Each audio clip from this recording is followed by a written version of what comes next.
না কেমিক্যাল না কীটনাশক, নিমিষে গায়েব হয়ে যাবে এই তেলাপোকা। কিচেনে অথবা হাটের আনাচে কোনাচে বিভিন্ন জায়গায় তেলাপোকার যন্ত্রণায় ভুগছেন, কোনো প্রকার তেলাপোকা নিয়ন্ত্রণ করতে পারছেন না, অথবা বিভিন্ন ধরনের ওষুধ ব্যবহার করতেছেন, কেমিক্যাল ব্যবহার করতেছেন, তাও তেলাপোকা নিয়ন্ত্রণ করতে পারছেন না। প্রিয় দর্শক, আজকে এমন একটা ম্যাজিক্যাল আপনাদের সাথে শেয়ার করব, যেটা ব্যবহার করলে নিমিষেই কিন্তু তেলাপোকা একেবারে গায়েব হয়ে যাবে এবং কোনো প্রকার তেলাপোকার বংশও দেখবেন না। আসসালামু আলাইকুম রহমতুল্লাহ। প্রিয় দর্শক, সবাই কেমন আছেন? আশা করি সবাই ভালো। দর্শক, এখানে যে পানিটা দেখতেছেন এটা আমি এমনি নর্মাল পানি ব্যবহার করেছি। আজকে দেখাবো এই পানির মধ্যে সামান্য কয়েকটা উপকরণ দিয়ে কিভাবে নিমেষে এই তেলাপোকা গায়েব করা যায়। শুধুমাত্র তেলাপোকা না দর্শক, মাছি, বর্ষার সিজনে প্রচণ্ড মাছি বেড়ে যায় এবং তেলাপোকা বেড়ে যায়। এইসবের যন্ত্রণায় আমরা প্রতিনিয়ত ভুগছি। বিশেষ করে দর্শক, এই মাছি, মশা এবং তেলাপোকা এগুলো খাবারে যায় এবং রান্না করার সময় ডিস্টার্ব করে। সেই সাথে দর্শক, কাপড়ে চুপড়ে এবং খাটের আনাচে কোনাচে প্রচণ্ডভাবে তেলাপোকা বেড়ে যায়। সেই সাথে বর্ষার মৌসুমে মাছিও বেড়ে যায়। সব কিছু দূর করে দেবে শুধুমাত্র এই উপকরণটি যদি আপনারা ব্যবহার করতে পারেন। দর্শক, প্রথমত আপনারা দেখেছেন আমি প্রায় এখানে 4 চামচের মতো পানি ব্যবহার করেছি। তার সাথে আমি আজকে যে জিনিসটা দিলাম সেটা হলো ময়দা। আজকের এই রেমেডিটা যদি আপনারা সঠিক পদ্ধতিতে তৈরি করে আপনারা ব্যবহার করতে চান এবং অল্প সময়ের মধ্যে তেলাপোকা দূর করতে চান, তাহলে অবশ্যই এখানে চেষ্টা করবেন ময়দা অথবা আটা ব্যবহার করতে। এই ময়দা এবং আটা, এই দুটো জিনিস একটু আঠালো জাতীয়। সো আজকের এই রেমেডিটাতে যে দুটো জিনিস বলেছি দর্শক, আটা অথবা ময়দা, দুটো থেকে একটা অবশ্যই আপনারা চেষ্টা করবেন ব্যবহার করতে। শুধুমাত্র একবার তৈরি করে আপনারা ব্যবহার করে দেখবেন, আপনারা এতটাই উপকার পাবেন যে আপনারা এরপরে বারবার তৈরি করে এটাই শুধু ব্যবহার করতে মন যাবে। কোনো প্রকার কেমিক্যাল দেওয়া লাগবে না, কোনো প্রকার কীটনাশক দেওয়া লাগবে না এবং কোনো প্রকার টাকাও খরচ করা লাগবে না। তারপর যে জিনিসটা আমি ব্যবহার করতেছি দর্শক, চিনি। এখানে আমি লাল চিনিটাই ব্যবহার করতেছি। আপনারা চাইলে সাদা চিনি ব্যবহার করতে পারেন অথবা গুড় ব্যবহার করতে পারেন, কোনো সমস্যা না। সো প্রায় দর্শক, এখানে আমি 2 চামচের মতোই চিনি ব্যবহার করেছি। চিনির পরিমাণটা আমি এখানে একটু বাড়িয়ে দিয়েছি, যাতে এটা যেতটুকু পরিমাণ আমি আটা অথবা ময়দা ব্যবহার করেছি অতটুকু যেন চিনিটা হোক। সো দর্শক, আপনারা দেখেছেন প্রায় 2.5 চামচের মতো আমি ময়দা ব্যবহার করেছি আর 2 চামচ আমি চিনি ব্যবহার করেছি। অবশ্যই আপনারা চিনির পরিমাণটা এখানে একটু বাড়িয়ে দিতে হবে যদি অল্প সময়ের মধ্যে আপনারা তেলাপোকা যন্ত্রণা থেকে মুক্তি পেতে চান, তাহলে এই সামান্য কাজটা অবশ্যই করতে পারেন। দর্শক দেখুন, এইভাবে চিনি দিয়ে তারপর আমার যে কাজটা করতে হবে অবশ্যই চেষ্টা করুন ভালোভাবে মিশিয়ে নিতে হবে। অবশ্যই চিনিটা যেন ভালোভাবে মিশে যায়। যতক্ষণ পর্যন্ত চিনিটা ভালোভাবে মিশবে না ততক্ষণ পর্যন্ত এটাকে ভালোভাবে নাড়াচাড়া করবেন। আর চেষ্টা করবেন এই যে ময়দাটা যেন আঠালো ভাবটা থাকে। তারপর আমি এখানে যে জিনিসটা ব্যবহার করবো দর্শক, সেটা হলো বেকিং সোডা। অবশ্যই আপনারা চেষ্টা করবেন এখানে বেকিং সোডার পরিমাণটা একটু বাড়িয়ে দিতে। আর আমি এখানে চিনির পরিমাণটা একটু বাড়িয়ে দিয়েছি, সেই সাথে দর্শক এই বেকিং সোডাটাও পরিমাণটা আমি একটু বাড়িয়ে দিয়েছি। বিশেষ করে দর্শক, এই যে তেলাপোকা আর হচ্ছে যে কি মাছি, এগুলো যদি দূর করতে চান, এখানে বেকিং সোডা যে জিনিসটা আমি ব্যবহার করেছি এটা কিন্তু অনেকটাই কাজ করে তেলাপোকা এবং মাছি দূর করতে। এই যে বেকিং সোডাটা দেওয়ার পর আমি যে কাজটা করলাম, একটু ভালোভাবে মিশিয়ে নিচ্ছি। চেষ্টা করবেন এটা একেবারে আটালো হয়। অনেক সময় দেখা যাচ্ছে দর্শক, আমরা যে মেয়োনিজ তৈরি করে ফেলি, সেম এটা সেভাবেই তৈরি করতে হবে। এই তো দর্শক দেখুন, আমি ঘনত্বটা দেখে দিচ্ছি, একদমই পাতলা হবে না আবার একেবারে গাঢ় হবে না। যেরকম আমরা মেয়োনিজ তৈরি করে থাকি সেম ওইভাবেই কিন্তু চেষ্টা করবেন এটা তৈরি করে নিতে। তারপর এখানে আমি যে জিনিসটা ব্যবহার করব দর্শক, সেটা হলো কাপড়।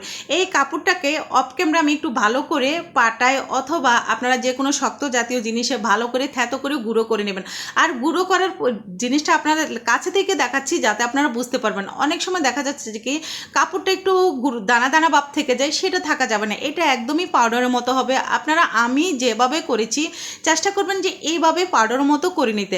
আর কাপড় এটা এমন একটা জিনিস দর্শক, এটা বিভিন্ন কাজে লাগে। বিশেষ করে দর্শক, মাছি এবং তেলাপোকা দূর করতে 100% কাজ করে এই কাপড়টা। অবশ্যই আপনারা চেষ্টা করবেন কাপড়টা ব্যবহার করতে এবং এই কাপড়টা যেন একদমই পাউডারের মতো হয়। তারপর আমি যেই কাজটা আমার লাগবে, যে জিনিসটা, সেটা হলো একটা ব্রেড, 1 পিস ব্রেড এখানে আমি নিলাম। আপনারা চাইলে এখানে মোটা করে একটা রুটি পারেন, বাট রুটিটা যেন একদমই নরম হয়। সো নরম রুটি করতে হবে যদি ইনকেস আপনাদের হাতের কাছে ব্রেডটা না থাকে।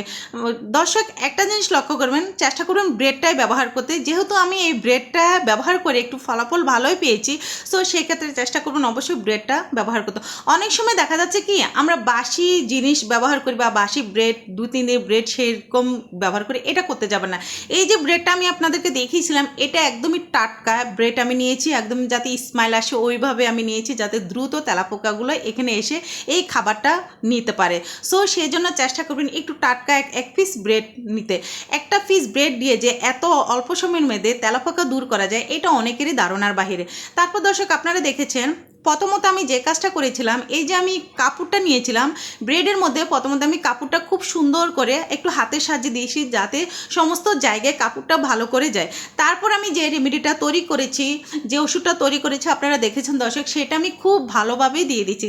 সেম আমরা যেরকম স্যান্ডউইচ তৈরি করে থাকি ওভাবে কিন্তু আমি খুব ভালোভাবেই নিয়ে নিচ্ছি। হ্যাঁ, একটা জিনিস আপনারা লক্ষ্য রাখবেন, এই জিনিসটা অবশ্য বাচ্চাদের নাগালের বাইরে রাখবেন, কেননা এটা দেখতে অনেকটা খাবারের মতো, বাট এটা খেলে বাচ্চাদের অনেকটাই ক্ষতি হবে। সো সেক্ষেত্রে একটু সতর্কতার সাথে এই কাজটা করবেন।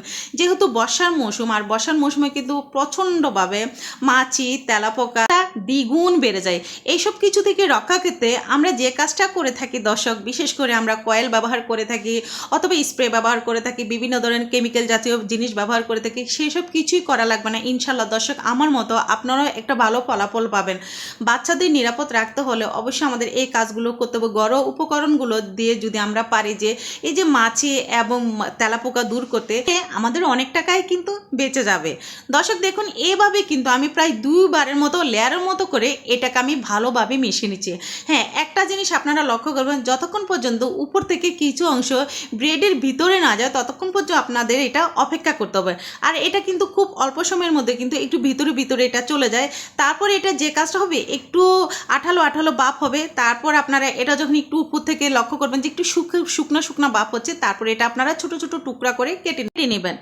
যে যার ঘরে যতটুকু রুম আছে, মানে যতটা রুম আছে অত অনুযায়ী আপনারা ছোট ছোট টুকরা করে নেবেন। একটা বাটিতে 2 থেকে 3 পিস হলে যথেষ্ট, এর থেকে বেশি একদমই লাগে না। সো আমি এখানে একটু বেশি ছোট ছোট টুকরা করতেছি, যেহেতু আমি কয়েকটা রুমে এটা ব্যবহার করব, যাতে অল্প সময়ের মধ্যে তেলাপোকা থেকে আমরা মুক্তি পেতে পারি। সো এই দর্শক দেখুন, এইভাবে কিন্তু আমি একটু ছোট ছোট করে কেটে নিচ্ছি। আর কাটার সময় খেয়াল রাখবেন উপরের যে লেয়ারটা সেটা যেন কোনো প্রকার ব্রেড থেকে ছুটে না যায়। সেটা যদি ছুটে যায় তাহলে কিন্তু হবে না। আর এটা যখন তেলাপোকা মুখে দেবে, আমি মনে করব যে নিমিষে তেলাপোকা সব মরে যাবে অথবা গায়েব হয়ে যাবে। এটা যে গন্ধ, যেহেতু এখানে কাপড় ছিল, সেক্ষেত্রে অবশ্যই গন্ধেও তেলাপোকা চলে যাবে। সেই সাথে দর্শক পাশাপাশি মাছি কিন্তু একদমই থাকবে না। কিচেনে রান্না করার সময় মাছি কিন্তু অনেকটাই ডিস্টার্ব করে, বিভিন্ন তরকারির মধ্যে পড়ে, মাছের মধ্যে পড়ে। সো এই মাছি কিন্তু একদমই থাকবে না। শুধুমাত্র আপনারা এই ম্যাজিক্যাল জিনিসটি একবার ব্যবহার করে দেখতে পারেন ইনশাল্লাহ। দর্শক এইভাবে আমি প্রায় 3টে বাটিতে নেব। আপনারা চাইলে আরও ছোট ছোট বাটিতে নেবেন, যে বাটিগুলো আপনারা ইউজ করেন না, রান্নার কাজে লাগে না, খাবারের কাজে লাগে না, সেই বাটিগুলো কিন্তু অবশ্যই নিতে হবে। এই যে এইভাবে ছোট ছোট করে বিভিন্ন জায়গায় এটারে দিয়ে দিবেন। যখন বিভিন্ন জায়গায় আপনারা দিবেন, দেখবেন যে তেলাপোকা একদমই থাকবে না, অথবা তেলাপোকা খেয়ে একেবারে মরে রয়েছে, তারপর আপনারা ঝাড়ু দিয়ে ফেলে দিতে পারবেন। এইভাবে যখন আপনারা রাখবেন ইনশাল্লাহ দর্শক অল্প সময়ের মধ্যে মাছি আর তেলাপোকা চিরতরে গায়েব হয়ে যাবে আপনার ঘরে থেকে। দর্শক আমার আজকের এই ভিডিওটা কেমন হয়েছে সেটা আমাকে অবশ্যই কমেন্টের মধ্যে জানাবেন। আর চেষ্টা করবেন আমি যে কটা উপকরণ ব্যবহার করেছি সঠিক পদ্ধতিতে যদি আপনারাও ব্যবহার করেন, ইনশাল্লাহ দর্শক খুব অল্প সময়ের মধ্যে ঘরের মধ্যে কোনো প্রকার তেলাপোকা থাকবে না, তেলাপোকা থেকে একেবারে নিরাপদ থাকবেন। ছোট ছোট বাটিগুলো দেওয়ার সময় অবশ্যই আপনারা সতর্ক রাখবেন যাতে কোনো প্রকার বাচ্চারা একদমই মুখে না দেয়। এমন জায়গায় দিবেন যেখানে যাতে বাচ্চারা একদমই হাত দিতে না পারে। আর এই রেমেডিটা তৈরি করে সাথে সাথে ব্যবহার করবেন, এটা রেখে দিবেন না যে পরবর্তীতে আবার ব্যবহার করবেন, এরকম হলে এটার কাজ একদমই হবে না। দর্শক আজকের মতো আমি এখানেই বিদায় নিলাম। সবাই ভালো থাকবেন, সুস্থ থাকবেন এবং পরবর্তীতে আবার ফিরে আসবো। আল্লাহ হাফেজ।